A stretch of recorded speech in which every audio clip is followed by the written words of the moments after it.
Good afternoon, RocketMill. This is my first presentation as part of Forefront, so let's get our very best game show oohs and ahs going on.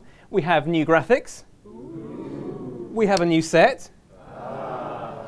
I have a new flower, which reading the room was a bad idea. But we still have the same old technical SEO head pontificating for the next 10 minutes. I apologise in advance. And now on to today's main topic, which is Symantec SSL certificates. Do browsers trust your secure site?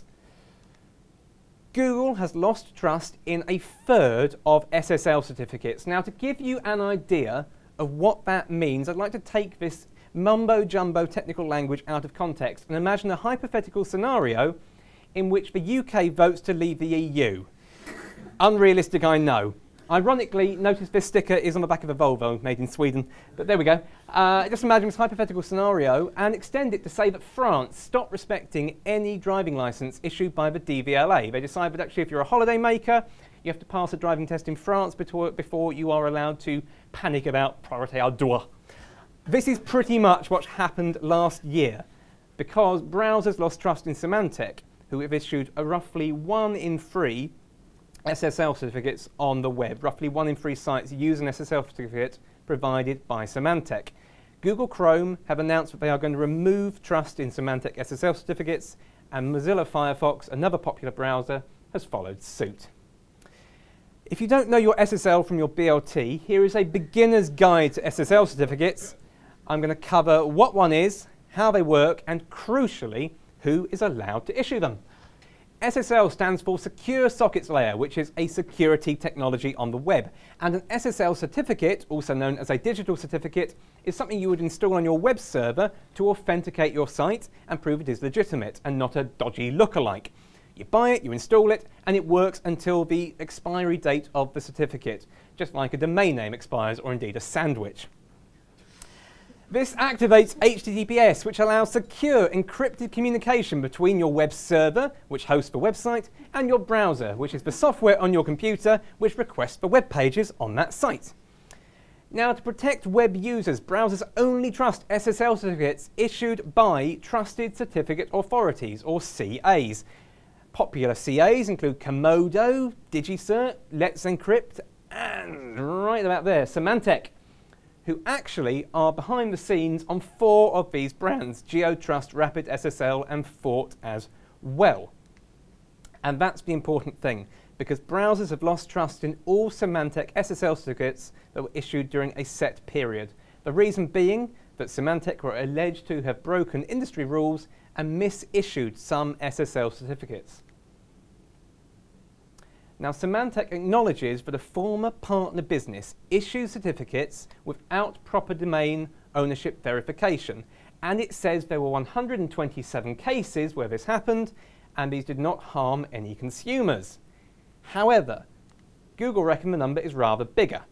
In fact, they say it is at least 30,000 certificates which were issued over several years by Symantec partners. Symantec dispute the number, but Google is sticking to its guns and distrusting them anyway. So what is going to happen to Symantec SSL certificates? First things first, this had a business implication that DigiCert basically bought Symantec's web security arm and has now taken responsibility for issuing Symantec certificates in their name, but it's DigiCert behind the scenes. Google Chrome is going ahead and it's removing trust in old Symantec certificates this year. I'll tell you the schedule shortly. With Mozilla Firefox sticking to the same schedule for the benefit of website owners. Basically, they don't have to work to differing timescales depending on the browser. This is going to affect sites using Symantec SSL certificates or indeed referencing third-party services secured by Symantec. It's going to start in March 2018 with the launch of Chrome version 66, and it's going to end in September with the launch of Chrome 70, depending on the timescale within which the certificate was purchased. So what will happen if your website uses a Symantec SSL certificate? In a nutshell, browsers are going to block users from accessing your content, decimating your traffic, or they will block features of your page. So this is what will happen in Google Chrome. It will interrupt the user with a full page warning message, a lot like this one. The user will have to jump through hoops to access the page, and frankly 99.9% recurring aren't going to bother. They're not going to risk it. Your traffic's going to plummet and your rankings are likely to follow. And you'll get a very similar message in Firefox. It will also interrupt the user with a full screen interstitial.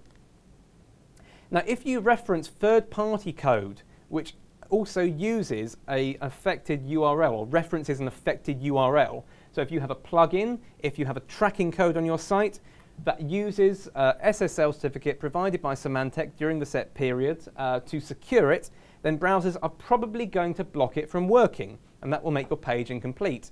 Now, in the unlikely event the user wants to run the script, it will be a mixed script, and you'll get a message a bit like this one, where you get a cross sign through the HTTPS in the address bar. Your page will no longer be completely secure. It's crucial to get ahead of these changes and check your site for affected Symantec SSL certificates. So here is how to check your SSL certificate providers. One of the first ways to do so is to use a third-party tool. This is SSL Checker, to view your certificate chain and affect the layering in which certificates are issued. And it will show you who you've secured your site with and who underwrites their certificates in effect. If you see GeoTrust, RapidSSL, Symantec or Fort, there's a good chance you need to act if you haven't updated your certificate very recently. Here are a couple of other tools which work in exactly the same way. Just type in your domain and it will show you your certificate chain. So one from SSL Shopper and one from DigiCert themselves. Alternatively, if you are running an up-to-date version of Google Chrome, the web browser, it is going to inject details of affected SSL certificates into the console log, which is a bit like a scribble pad for web developers. It's a place for them to effectively ask for feedback from the browser about the page. So if you go into your site in Chrome and you need to hit Control-Shift-I if you're on Windows or Command-Shift-I on a Mac, and you'll get a list of affected certificates in the console. You can see I've run this on RocketMill.co.uk and we are affected. About a third of the web is. So this is nothing to be worried about. You are not in isolation, but you do need to act. Importantly, if you look there, it doesn't only affect your first-party certificates, i.e. the one we've used to secure RocketMill.co.uk. If you are using ad networks, analytics, remarketing, live chat, sharing plugins, reviews, this is not an exhaustive list by any means. Popular services which have secured their URLs using Symantec SSL certificates from this period could affect your security. So you need to make sure you audit your site for these, make sure these services are updating their SSL certificates, encourage them to do so, and if they don't do so, potentially remove their code. So to summarize, what should you do if your website is affected?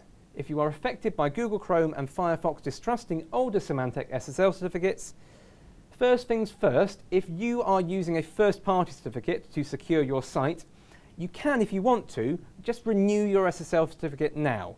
It would be based on DigiCert's infrastructure, and browsers will then trust the certificate until its expiry date. Or you can choose to replace your SSL certificate with a new issue from a new certificate authority, one that's trusted by popular browsers. Up to you if you fancy a clean slate. Alternatively, if you are including a third-party code snippet, again, you need to find out whether the provider is aware of these changes. They definitely should be, and what they plan to do about it. If they're in the dark, or if they have no plans to update before the deadlines, you need to consider removing the code from the site, or at least know the implications if you don't. Hopefully that's all clear, and if you need any further help, we're on hand. Thank you.